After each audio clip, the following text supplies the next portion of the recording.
really became fascinated with that idea that like, I think there are so many applications that exist outside the education system that you could just path into the education system. What happens if we don't do this work? What are like the risks of like not doing boundary spanning and like education? Like, what are we missing if we don't do this work? Because there's people out there probably like, yes, we need this. I have confirmation, but like it's not being done. Yeah, I think the opportunity is really in just like trying to move to this place where there is this deeper learning, where it's a bit more amorphous, where the edges between like what constitutes a class or a period or whatever it is, like we have to sort of erase those and find space where these things are all integrated. And now I have clarity in exactly what we do when we're bringing in partners and community members into the academic space. You're listening to the Disrupt Education podcast, powered by UScience. Here are your hosts, Peter Hostrawser and Alli Dahl. Welcome back to the Disrupt Education podcast.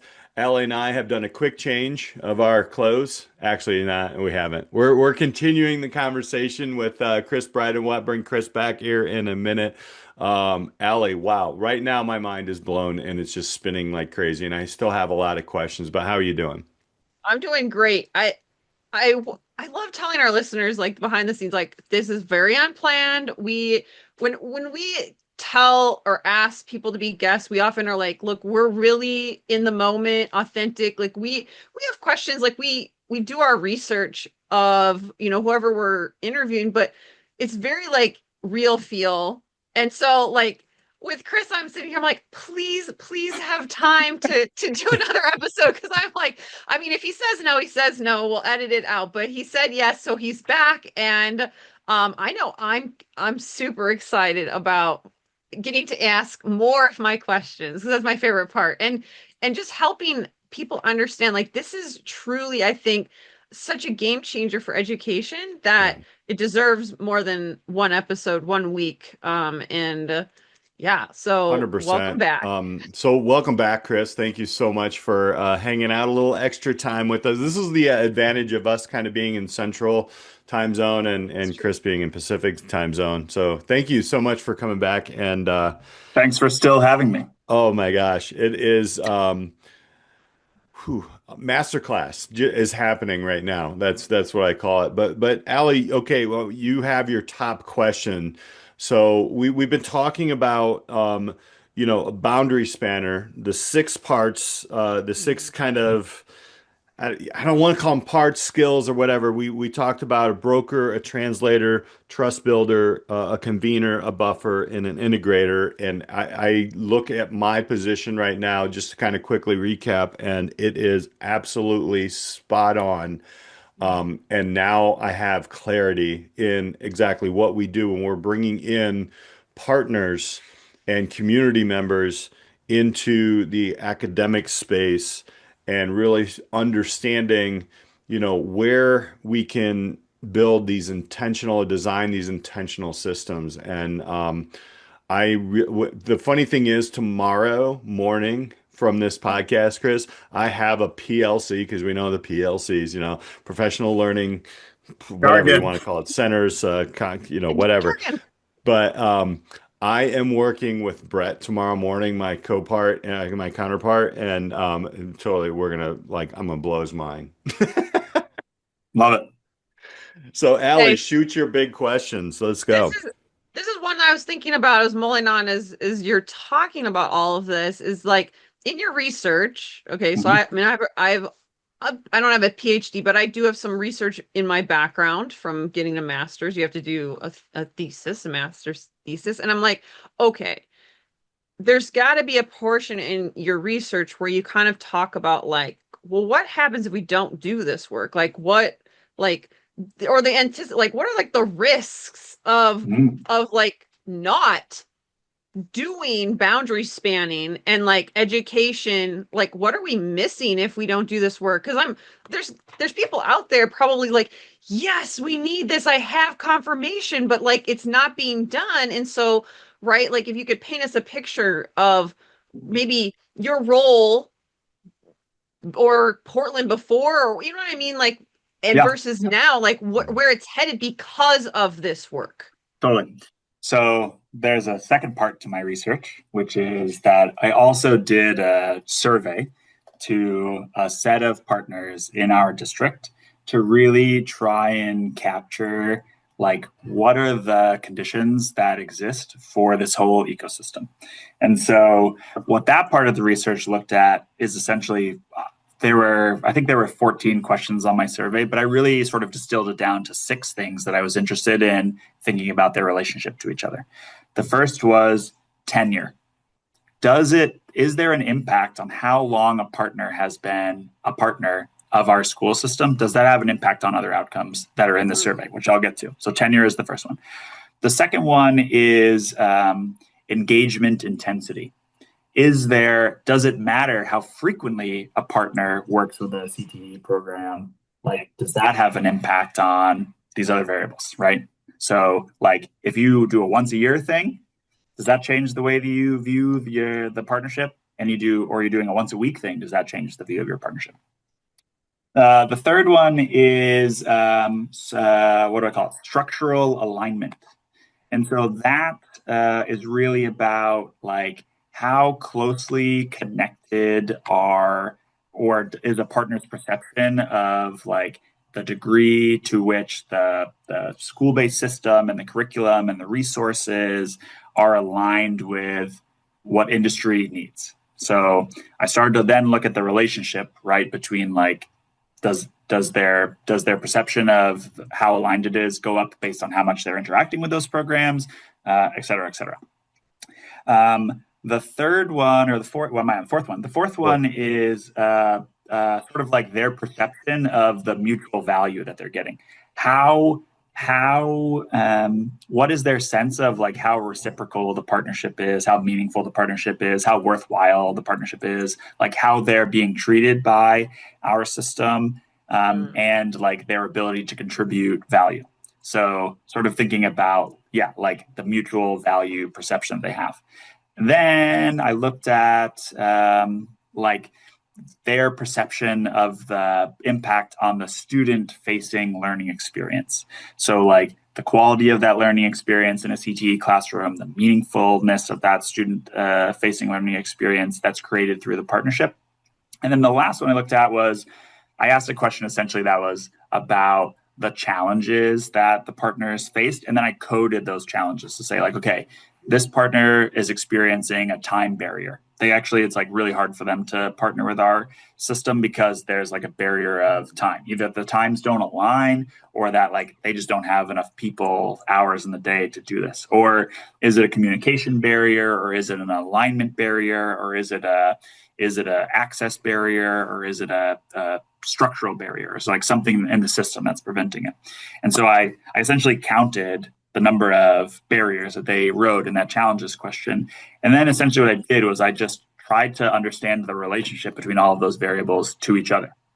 And so I think maybe surprising, tenure had no impact on the other outcomes. Like how long you've been a partner, whether it was 1 day or 10 years, didn't have an impact on the way you answered those questions. But what did have more of an impact was how often you were engaging. So there's a positive relationship between like the folks who are only participating in CTE, once a year, their perception of the impact is much lower than someone who's participating once a week.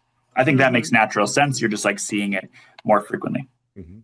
Then the relationship between like the structural alignment, so like how closely they view the CTE programs as being connected to industry, and the student experience, that was the highest correlation. It was like a 0.8, almost like a full 1.0 is like a perfect correlation, meaning like you could predict equally. It's like it would be a straight line. And so in that, like the partners that said the student experience was really high from their perspective also said that it was really aligned with real world. So like there's a relationship that exists there. And then similarly, like the barriers that they presented actually like didn't have a lot of connection to the other things. Some partners who had a super positive experience also said like there are these 3 challenges, and some partners who were like this is not a good partnership had no things to say about the challenges, right? So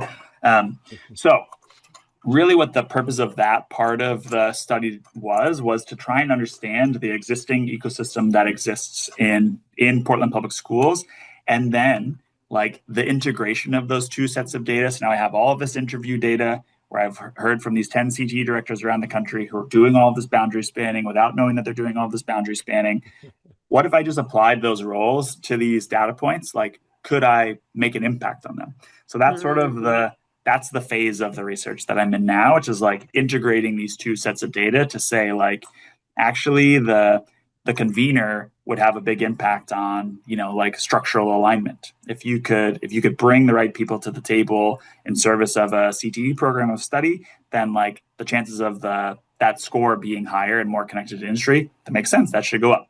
So really, like, that's the relationship that I'm trying to build now. I think like any CTE director could point to any part of their system where they don't view their, like, there's a partnership maybe that like has gone a little stale, or there's a partnership that isn't really working. They're not on the same page. And so the sort of like playbook that I'm trying to create in many ways is like, yeah, if that's the case, like just apply one of these 6 things.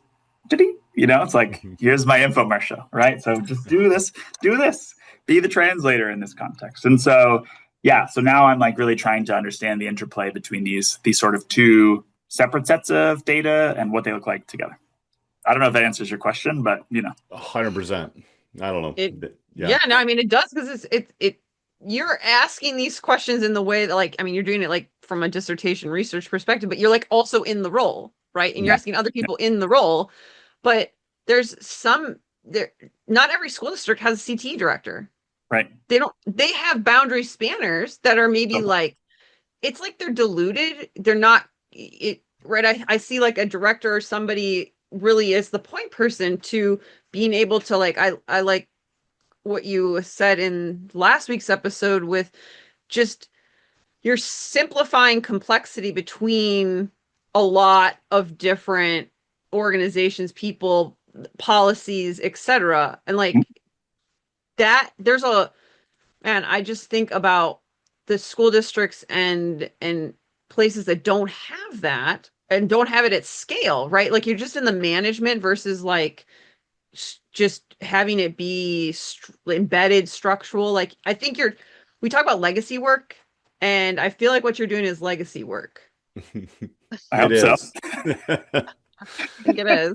I'll call it what I think it. I mean, it is, and kind of to jump off of what Alli was saying, and you see it. It's one of the things that frustrates me as a practitioner a lot is when people come to you, and I'm sure you see it all the time, and kind of in our pre-podcast conversation, that they're coming to you and they want the quick fix, they want the answer. They're like, you see that so much. It's like everybody's talking about CTE. We're gonna do that, but we're actually gonna give it to one person and we're gonna shove kids over there. And I'm being very, very like bland in my explanation of this, but this happens, and then you burn somebody out. And what I truly like about what what we're talking about here is really foundational work. Like you're really diving in and seeing, look, man, everybody, you want to see the data, you want to understand what's happening. We're not just throwing things at the wall and seeing what sticks here. We're diving in and really getting. That word impact came up again, Alli, and I know that impact, how does it, the student impact or the impact on everything.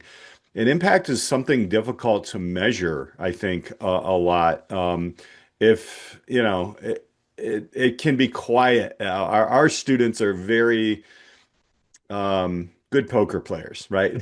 I mean, and you don't really see some of this until maybe down the road and those different things. So, but I want to kind of go back to those schools that are always coming to, I'm sure they're coming to you, and now we've actually just opened up a box and they're all going to come to you. But as we are starting to embrace this boundary spanning, as the expectation in leadership, how do we design roles now? Because in you can't do this in a traditional role, I don't think. I mean, I don't know.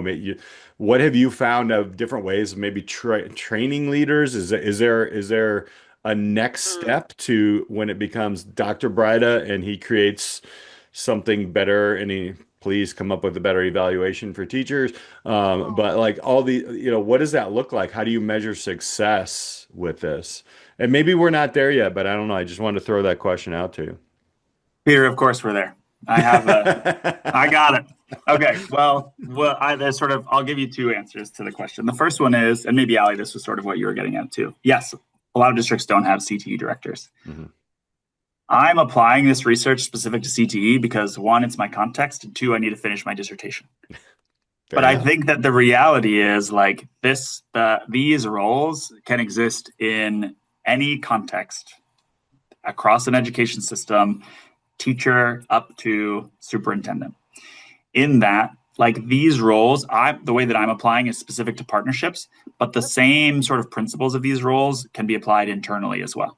So like this is each one of the sort of roles, broker, how do you pass information back and forth across departments, like math, science, however you sort of want to frame it, like the broker plays that important role. Translator, same thing.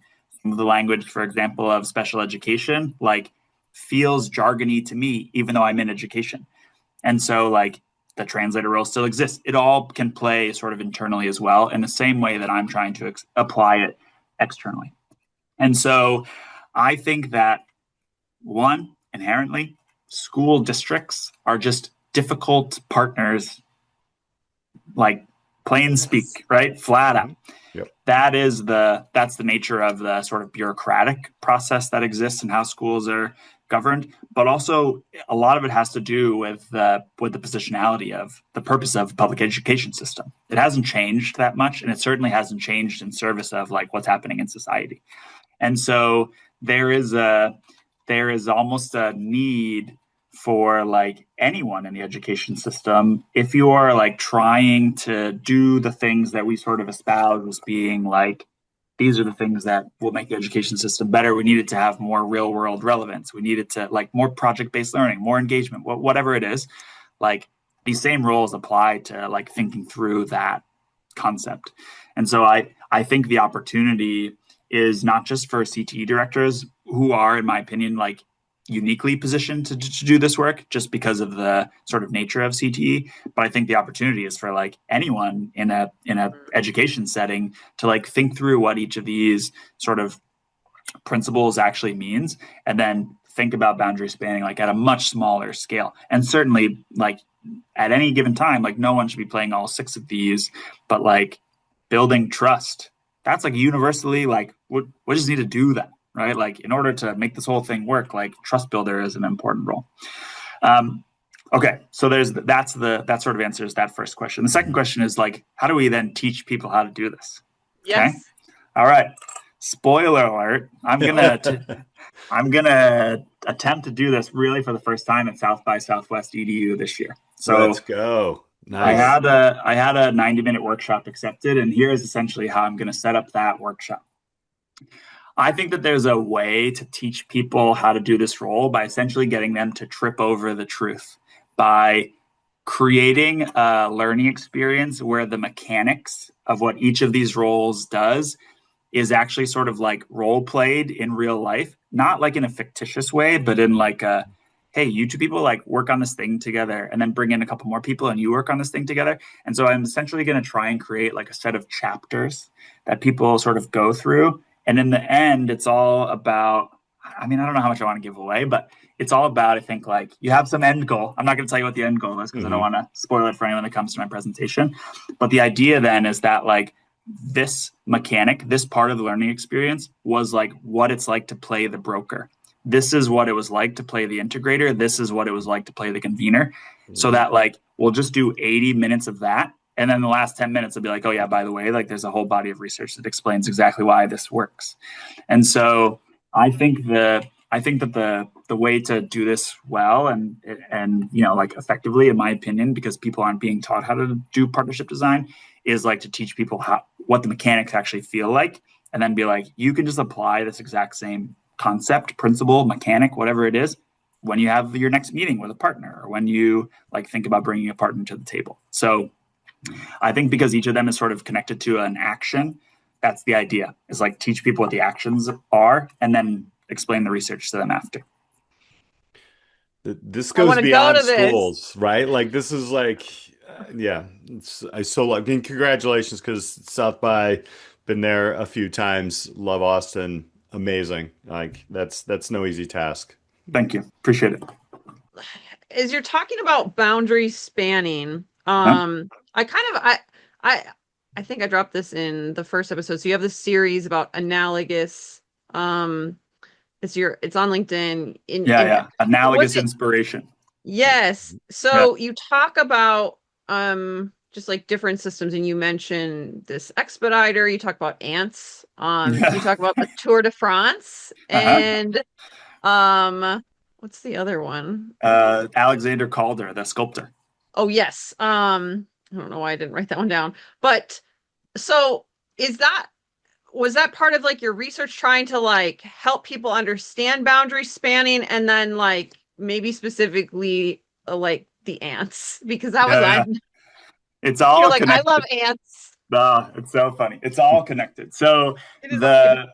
the very beginning of the series was because my wife and I were watching The Bear, like the show that's sort of about this fine dining restaurant. And what I'm so fascinated about like that model is that there is a person called the expediter that basically sits in between the front of house and the back of house. And in fine dining, like the system that needs to be created in order for a dish to go out is very complex. Like this person is like tweezering on some micrograins at the end, and that's their only job. Like they got to do that all night. But the expediter's role is essentially to like take the order from the front of the house, push it into the system that has been built, that like everyone knows their role and part, but it's so complex because there are new things coming in all the time. And so I started to think a lot about like, okay, how could this idea just essentially be applied to partnership design? Because that's essentially what they're doing. They are building a partnership in the back of a restaurant. And this is any restaurant, but in the context of the Bear, it's like specifically a high-end fine dining restaurant, to like execute something that like when it gets out to the patron, like they don't actually see exactly all the things that went into that system. And so that was the beginning of the Analogous Inspiration series. And part of that is because like where this all came to be is as part of my doctorate program at the University of Kentucky, I took a design thinking class, and we had to do an analogous inspiration project where we were working on this assignment essentially over the course of the entire semester, which was like a 9-week design thinking sort of task. And we were working to support a children's theater in Lexington to like solve a specific problem. And we had to just go find some inspiration about how they might solve that problem randomly. And so I did that in TSA on a flight. And it was like fascinating to take a step back and think about how all those folks work together. Like the handoff, you are now passing through the metal detector. And so like, it went off. So like I call someone else over. Like there's a whole sort of system just really built around travel about how that whole navigation experience exists. So I really became fascinated with that idea that like, I think there are so many applications that exist outside the education system that you could just pass into the education system. The ants one, fascinating one. So I ran Hood to Coast this year, which is like a 197-mile relay from Mount Hood to the Oregon coast. You run as a 12-person team. That whole sort of thing is this fascinating sort of systems design task where you're like transporting 12 people 197 miles while one person is always running, like in 95-degree weather this year, and like at midnight, like at all times of the day through the coastal range of Oregon. So it's this whole thing. But anyways, you don't get a lot of sleep in that experience. And so my best friend Emily and I were having this conversation essentially about like why don't ants get into traffic jams while we were sitting in a traffic jam? Because we had one of those traffic jams that I'm sure all of us have been in, where it's like when you get to the end of it, you're like, why was there even a traffic jam? Yep. So then we started to like really try and understand the mechanics of like, well, one person just braked and then everyone just braked a little harder all the way through this entire like line of people. But ants don't do that. They like move out of the way. There's no traffic jams. You'll never see ants in a traffic jam. They all move at the exact same speed all the time. Like there is no jam. And so, yeah, so that's where that one came from. Like 2 o'clock in the morning conversations, like, why are we sitting in this traffic jam? And when we got to the end of it, why isn't there anything that like speaks for it? So, yeah, so we started talking about why ants don't get into traffic jams. So that started this series that I like, and, have put out, like you mentioned, these 4 sort of posts about that. I'm like, I have all sorts of things that I'm interested in exploring, like how there are things, the applications of systems that exist outside of education, inside of education. We just want to give a shout out to our sponsor, UScience BrightPath. What we've learned about UScience BrightPath, is that this tool is the best tool in order to help a kid or a young person or you, right? It really doesn't matter like your age, but you want to know what you're apt at and combine that with what you're interested in to pick a next step. I haven't seen a better option on the market, and that's why we love them. That's why they're one of our awesome sponsors. My kids use it. So if you're going to ask me about an ed tech company and do you believe in it? I mean, I've used it with my 2 children, right? I have conversations with my own kids and talking about, okay, this is what you're good at. This is what you're interested in. Let's take a look at this. Let's take a look at all the options here and let's vet through them. And by the way, those options constantly update. How can you get more real time than that? Right. I'm just waiting for them to add skydiving instructor into the mix. Like, I don't know how you test for aptitudes on that. If they need help, I can help them. You start with the individual in education. That's what we've been talking about in CTE all the time. Like, who are they? Who is the individual in front of you? And even in the internship programs that I've worked with, it really starts with the student. It doesn't say, you're good at math, you should go this way. That's the old traditional kind of way that we thought worked, but we also know that there's data out there that doesn't really work, right? So once a student knows who they are and kind of how they're wired to succeed, honestly, then you start to build from that. And that's the foundation. And what I like about UScience BrightPath is really it doesn't stop there. It can create a plan, individualized plan. And for us in CTE, that really helps me as an educator and even a father understand how can I really take a look at different industries and different connections that I have or that are in our community or anywhere for that matter. I mean, we have these social networks that are business oriented. How can we help a student or again my own kids understand and connect directly with these people? And I mean, it's all here. It's right in the platform. If you're like interested in this, you want to learn more, we've got the link in the show notes. It's going to pop up on the screen. Check it out, learn more. They have demos. You can learn more about it, and we just love it. Education has a lot of traffic jams. A lot of traffic jams. Yeah. We need more boundary spanners, or people to name it. I think naming it there's a lot of power in naming something like this. Yeah. And it's freeing. Like, Peter, I can feel you're like, this is the vocabulary I've needed. 100%. Yeah. Yep. I agree. I mean, I so many people that I talk to, it's just like, yeah, I don't know if you know this, but what you're doing is a leadership theory from the 70s called boundary spanning. Like, here's what you're doing. Here you go. Like, here's my gift to you. You have this thing now. Go use it. So, Peter. Yeah. Trust me, I'm not the only one. The people who are listening to this podcast are, I think again, we've given clarity. There's a couple other things. You've obviously been to Chicago because you mentioned traffic jams. So I think we're now the kings of that, right down the road from where I'm at right now. Yep. And also way to work in, like, now you have this across America. That's cool. I'm guessing you got free shoes.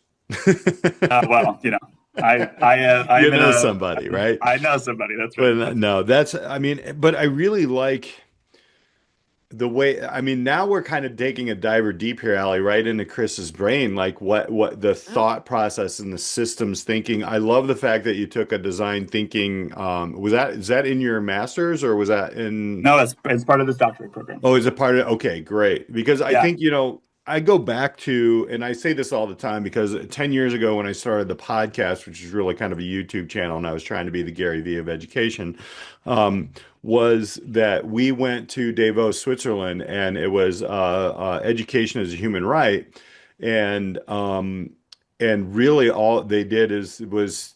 I mean, they did a lot of things, and I saw Sir Ken Robinson speak live, which was amazing. But the students learned design thinking, and once you gave it to them, it really like that curiosity really opens the door. And I just love your curiosity behind systems, because I think for me, it just makes me feel like, verified in what I see and in the frustrations we all have when we're looking at especially. I mean, it's governmental systems are slow and slow to adapt. And when we come from a world where I came from the business world, but we're sending our students off into the professional world or whatever world you want to call it. They move fast, right? It's very quick moving, and it's just such an interesting. Man, you see a disservice, but like Ali said, this is legacy work that you're kind of working on. How do you? And this is kind of a leadership question, but then how do you get a mindset shift into, people? Okay, so in education right now, what I've seen and talking to a lot of people is you have this hero leader. You have somebody who is the number one, or somebody who is going to go hard, and sometimes they burn out, or they shift, and they bounce around. Hi, I'm here, right? I've bounced around to 7 different school systems, and not because I'm an admin at all. I'm actually a practitioner. I'm a teacher and coordinator and do some mid-level stuff. But then how do you change that mindset to that collective capacity and such? I think that's an interesting thing, because a lot of people who are going to listen to this podcast are going to be like, this is great. I have these ideals. you know. Yeah. And I know we all start small and everything in that, but yeah, what are your thoughts there? I think that really, from my perspective, like what I try and create for the folks that I lead is just the conditions to help them understand or operate effectively across complexity. Because as we well know, like especially in a large urban districts, incredibly complex. Yeah. Like the number of layers down through to the student is like a tremendous amount of sort of operational systems, organizational work that is required. Like it isn't just the work of like being a strong instructional leader. It's a work of being a really strong organizational leader. And so I think some of that is really just about creating the conditions to help any team to navigate complexity. And it turns out, I think that the boundary spanning roles all sort of play a neat, sort of, they have leadership implications that go beyond just like partnership design, right? So like for the broker, that's really about like, I need to understand my team and my role in collecting information from this entire system, and then be the filter of like, what do they need to know? What do they not need to know? So there's some buffering in there as well. Like I need to protect them from some things that are above me in the system that like it's not a, like it wouldn't be an additive sort of piece of information to give them. And so some of it is like navigating that, like navigating the policy shifts and navigating the signals. And so there's a broker piece. The translator, like I said before, makes a lot of sense. Like even within internal departments, there's jargon. And so that's really about like creating the conditions to build common understanding across the system. For trust builder, like that is essentially that's the work of any organization, right? Like there's a need for trust across the entire system, because that creates psychological safety, that creates like the ability for people to take risks or be innovative or like do the work of what it means to disrupt education, or sort of like create these opportunities and spaces for students. I think for the convener, that's like, okay, how do I bring the right people to the table internally in the system? And then like, how do I make sure that the right people on my team are at the table and the time is right? So like same idea. So that place, the buffer we already talked about in the last one, the integrator, as a team function, that's like, okay, if I think about my own role, there's a graduate portrait, there's an instructional framework, there's a high school success plan. And then there's also like the goals and ideals of career and technical education. It's my ideal to my like job to find the middle point of those things. Like I have to make sure that what I'm doing is in service of the entire organization, but also like in the other direction, I need to make sure it's also in service of students. And so the integrator, I think the leadership implication there is like, yeah, it's about focusing on coherence instead of control. Like it's about ensuring that everyone's on the same page and creating the systems and structures to do that, rather than like, yeah, being controlling of them. So I think like from my perspective, the leadership implications of all of this is really about like these roles are for creating the conditions for these things, so that the leadership then that's like true distributed leadership. That creates the systems and structures for your team to handle complexity. Yeah. And then like you can be intentional about the roles and the responsibilities that you give to the folks on your team. So I think it all applies. I mean, it's the same. Yeah. I just use the same 6, you know? See what I did there, Alli? I was like, there it is. Like this is like the next generation of Six Sigma in my mind. I don't know. It's like, it's blowing my mind, but it's applicable. And thank you for sharing that, because that, when I speak in very layman terms. I'm a salt of the earth guy, right? I'm from northern Indiana, but I think, one of the things that you're giving people the ideas of that number one, that this works in so many different conditions. Like it works in so many different areas. It gives me clarity when I speak of our leadership and the district that I'm at. It makes even more sense of how that they are leading with intention and removing barriers and doing all these 6 skill sets that you're mentioning. But I also like, going back a couple of questions, and Alli, we've talked about this as well, is when you can like look in, like if you don't have anything externally and you just look internally, you can build these different situations and experiences within your school without even going outside, right? Because a school is let's be honest, there's business that happens, there's organization that happens within a school, and you can actually teach students and work with students and co-design with students and other people in the school where they're typically are silos, right? Have you seen any of those things happen in your district where they've turned internally and really like, okay, well, you for instance were a math and a business teacher, right? Yep. I'm curious about that as well, because there's a silo there, right? It's like, Right. oh yeah, they're doing X equals 3 and I'm doing $ equals that, so Yeah. Yeah, I mean, I think in many ways what you're describing, or the opportunity that you're describing, is like what we would call interdisciplinary learning, right? Which is like, a geometry and art class, a construction and math class, an engineering and physics class, right? Like there are these opportunities, I think, especially in career and technical education, where core academics show up so much, but we're not particularly explicit about it. Like not every not every culinary teacher like feels confident enough to say like, actually there's a lot of chemistry in the work that we're doing. Like there's a reason why adding salt or acid is an important part of the process and how it's going to balance us out. Like there's a chemical reaction that's happening there. And so students are learning chemistry in that space without actually knowing that they're learning chemistry. They're learning math in an engineering class, they're learning physics in a construction class, like whatever it is. And so I think, of course, like you always see pockets of that. You see cool projects that teachers are doing, like across the, like the hallway, you find teachers that are sort of doing that work.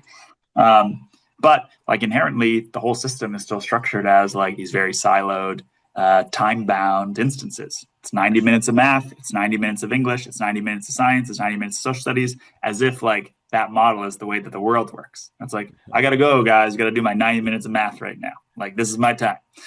And so, like, I think the opportunity is really in just like trying to move to this place where there is this deeper learning, where it's a bit more amorphous, where the edges between like what constitutes a class or a period or whatever it is, like we have to sort of erase those and find space where these things are all integrated.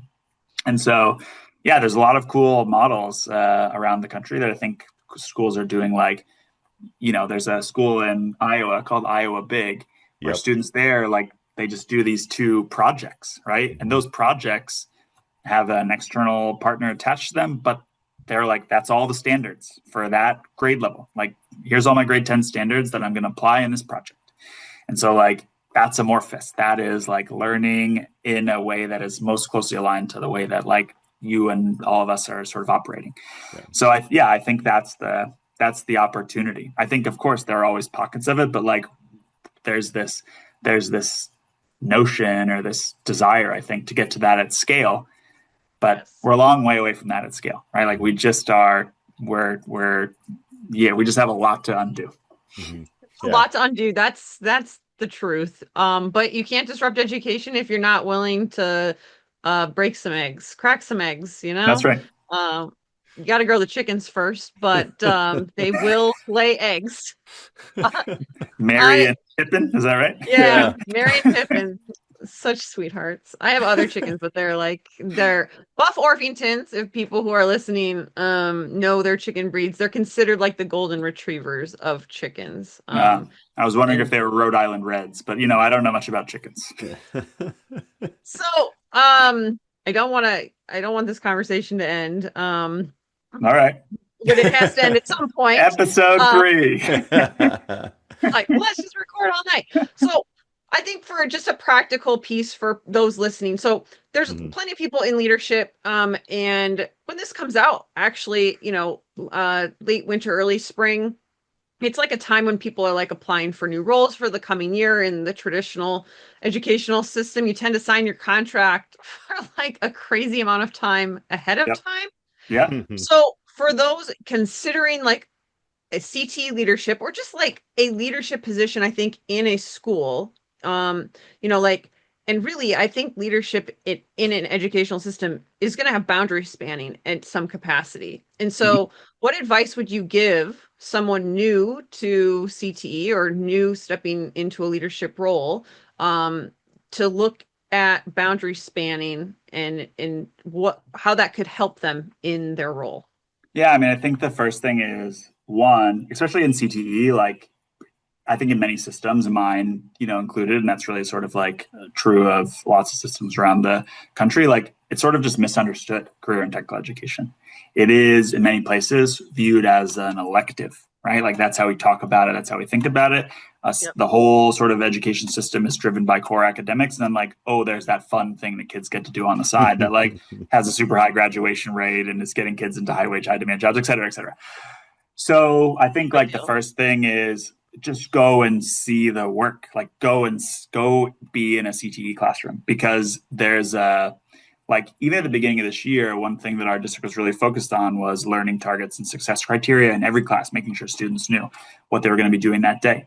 It's a lot different though in a CTE class where you're on the 4th week of a project, like how are you sort of defining that? And so like there's a sort of hands-on application nature of career and technical education that like is a sharp departure if you've just left a more traditional sort of academic class.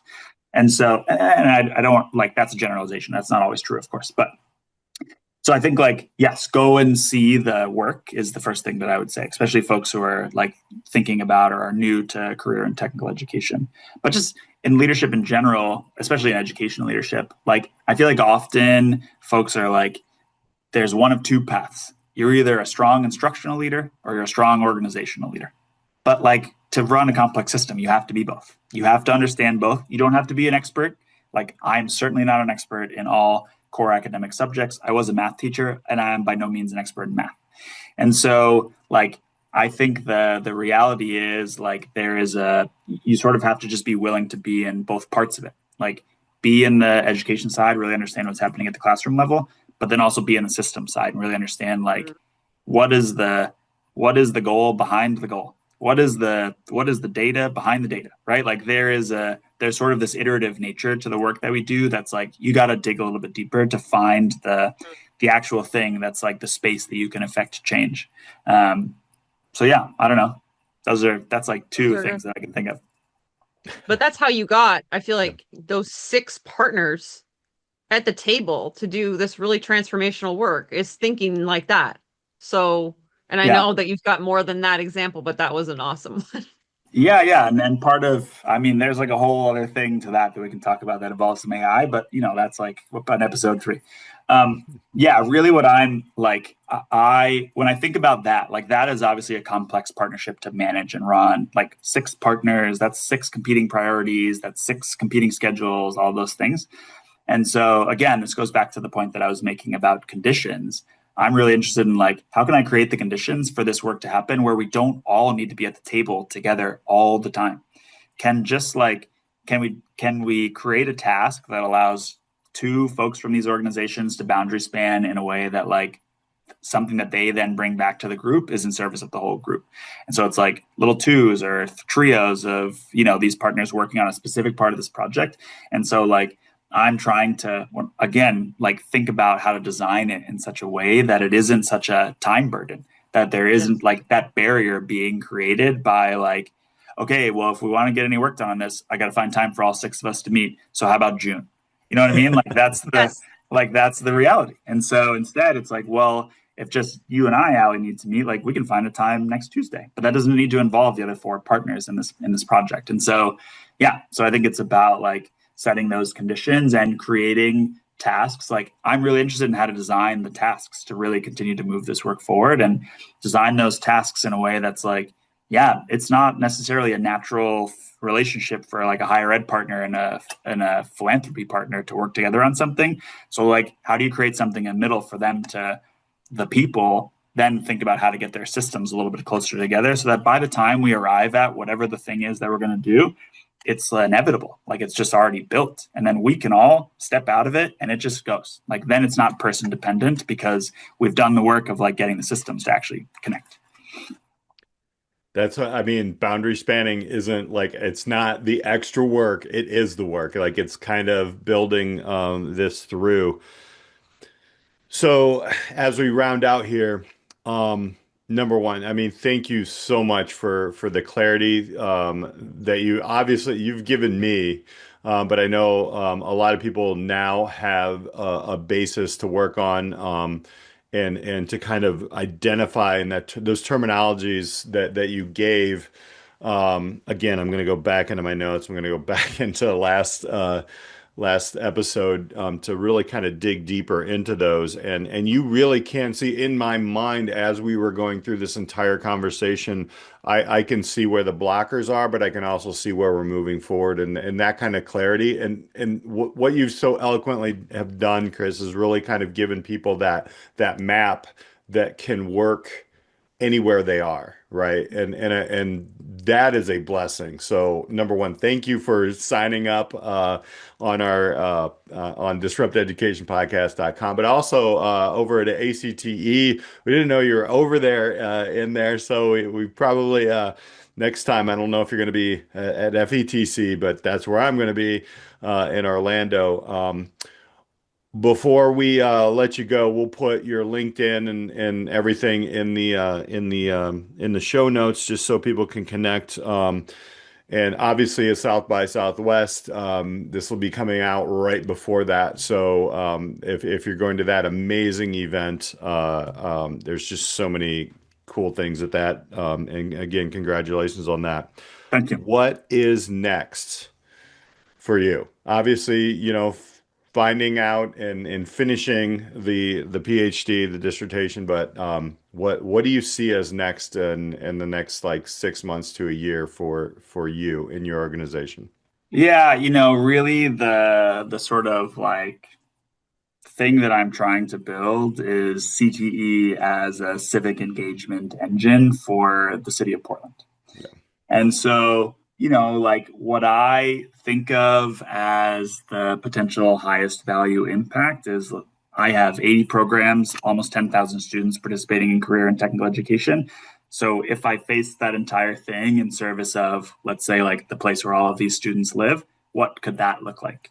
Are there projects that students in my arts program or my computer science program or my business programs can take on in service of the city of Portland, in service of nonprofit organizations, in service of, whatever it is. Like, is there a way that I can just build such a deep and complete ecosystem of partners that there is no shortage of projects for students to take on that have actual impact? And so, that's sort of what I'm trying to build and create, and like open the door in many ways to as many partners as are interested in partnering with us in a way that isn't what folks would traditionally think of as partnership in CTE. I can find guest speakers and panels, and I can find some job shadows. But really what I'm looking for is like real world and relevant projects for my students to take on that are in service of organizations, municipalities, whatever it is. So if I can scale that, then I've done my boundary spanning work well. Oh, let's go.